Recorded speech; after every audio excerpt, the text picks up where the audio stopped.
speaker. We had an earlier conversation with her. Unfortunately, she had to drop.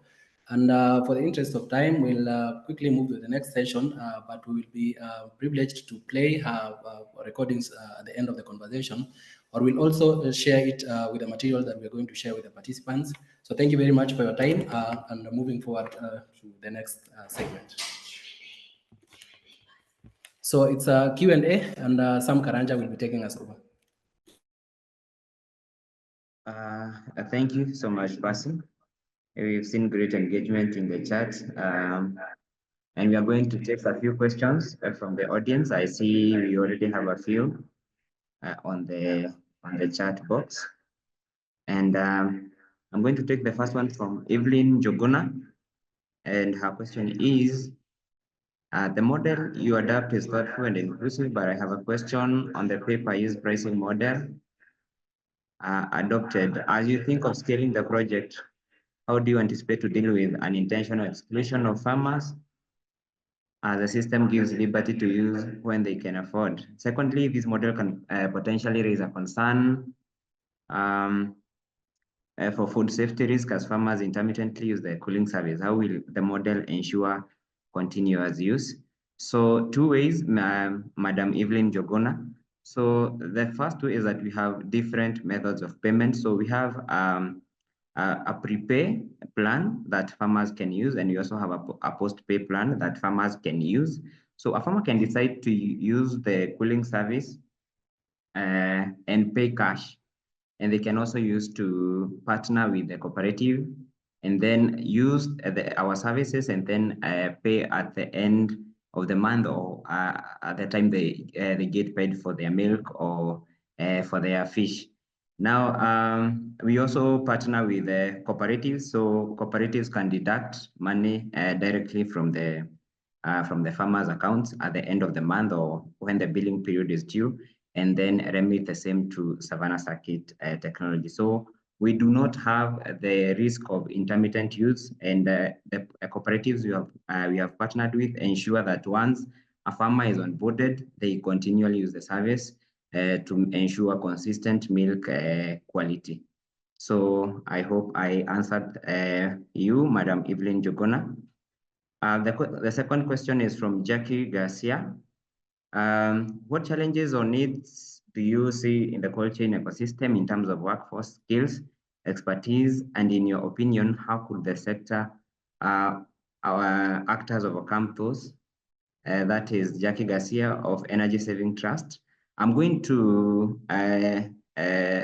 join that to the next question, which is what inspired you to focus on developing milk chilling technology in the dairy sector?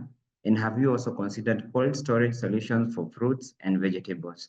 So I hope Madam Mastella can help us answer those two questions from Jackie Garcia and from Pamela Mukia from the University of Nairobi. Yes, thank you, Sam, and our attendees for those particular questions. And one thing, of course, a skill set issue remains paramount.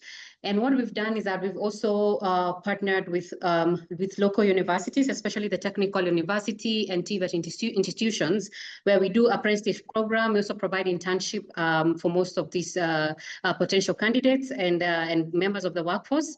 We also try to make sure that we bring tailored training to the regions that we work, so that we have technicians in waiting for the far regions to support adequately at last mile and in a way that is sustainable. But also there remains a huge gap that needs to be addressed from all ends to make sure that upskilling is well aligned to the industry needs and the employers can be able to add value to the job market. Additionally, what's inspired us to focus on dairy cooling technology? The reason was that there were no fitting technologies, especially for the productivity of the smallholder farmers. And I think Professor John was able to highlight very clearly the need, or rather the application at the moment of larger capacity chillers, which is all right. But then there still remained a huge gap at the farm gate that would integrate on the means of cooling and ensure that cooling on transit is viable, is possible with traceability, which means more value for our farmers and in terms of income that is being generated from market and accessing markets adequately. And also importantly is that by bringing more volume, and especially the evening milk, we would be able to significantly, as you've seen on the previous learnings, the income increase. However, for fruits and vegetables, we know they are key players and active players in this particular segments or value chains. And mostly I know it is focused on the last scale side, focusing on the export market. So we hope maybe over time, whatever we are deploying in the meat, and maybe also in the fish as well, the collapsible bags that can be customized in capacity might be able to fit that in an affordable manner. But currently we have respectable and functional models that are currently working. Yeah, thank you. Thank you very much, Madam Emma Stella, for that answer. I'm going to take the next question from Michael Omadara from NSPRI, Nigeria. My question goes to Faye. I would like to know if the cooling technology deployed in your areas are suitable for nomadic farmers. So allow me to take that on behalf of Faye. So the simple answer to the question is yes. The technology we are deploying can be used in nomadic areas. We have what we call solar thrive on wheels. So we have a unit, a solar thrive unit or a thermodam unit that is movable, that can be transported from one area to the other. We do this by attaching it to the vehicle that transports milk. So as the vehicle picks milk from farmers, they can dispense the ice cold water to the farmers at their location, at their current location. That is where they are located. So yeah, I hope I answered you, Mr. Michael. And the last question is from Alexander Mwesiga from University of Nairobi. My question is directed to Professor Mburu concerning business model, specifically government-supported model. At what extent is this model effective in terms of assisting farmers, considering the way government projects are facing hindrances in Africa states? So Professor Mburu, I don't know whether, I hope you are in a position to answer that.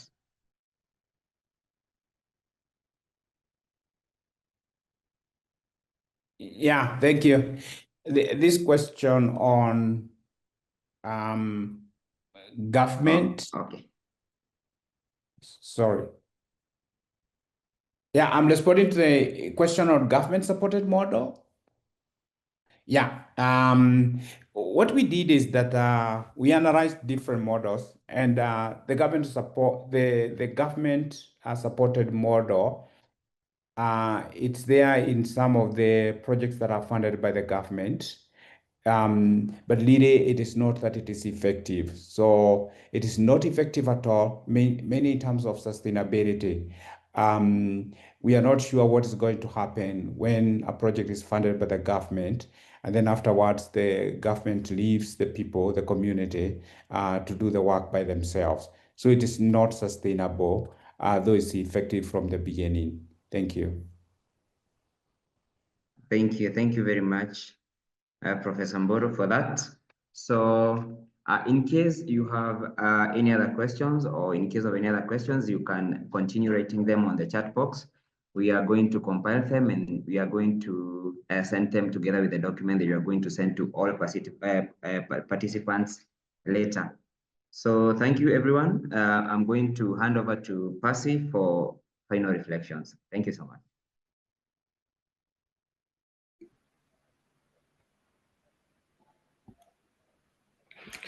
Yeah, thank you very much. Thank you for the questions. Those are very impressive. And I'll quickly wrap through the entire discussion, what the speaker said and what we had in discussion. And ladies and gentlemen, the issue of whether we can or not have a decentralized cooling at the farm gate level is no longer an issue of prototyping, or is no longer an issue of weather. But we already have that as a solution, as a collaborative effort between Savanna Circuit for the past 7 years with the farmers. We now have a working solution that the farmers can access at the lowest cost ever. And the second thing that came predominantly is the issue of data as handled by Ms. Evelyn. We can no longer work blindly and assume that things are working. The issues why government programs are not working, the issues why maybe development programs are not working, or any trials or research projects are not giving a reflective outcome is because we don't track the data. So data is really critical, and we can no longer ignore data. And the last part is the opportunities that are there in place. My understanding is within this forum, we have partners, we have competitors, we have people in the value chain, and we have people who would want to partner. It's an open discussion for us. We really value partnerships, either as franchising of the technologies that we have, or developing, or jointly developing projects or programs with development partners. So we are open for that discussion, and our lines are always open. For learning institutions, research is part of what we do on a day-to-day basis, so you can always join us.